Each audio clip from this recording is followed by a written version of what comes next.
Good afternoon, my guys. I'm Falguni ma'am. আজকে আমার প্রশ্ন, কেন সানরাইজ এবং সানসেটের সময় হরাইজন্টাল লাল হয়ে থাকে? আমরা জানি সূর্য থেকে রশ্মি যখন পৃথিবীতে আমাদের চোখে এসে পড়ে, তখন বায়ুমণ্ডলের অণুগুলির দ্বারা প্রভাবিত হয়ে আমাদের চোখে তারা এসে পড়ে।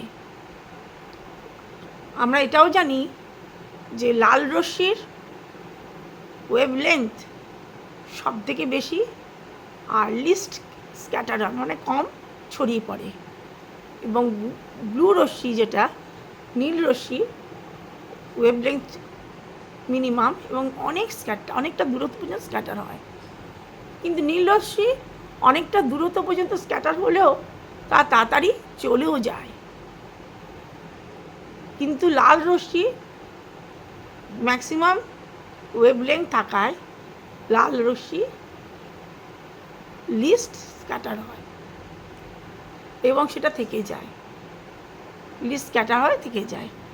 এই কারণেই লাল রশ্মির maximum wavelength and least scatter, এটার জন্যই কিন্তু আমাদের আকাশ এবং হরাইজন্টাল লাল হয়ে থাকে। Thank you very much, my lovely guys.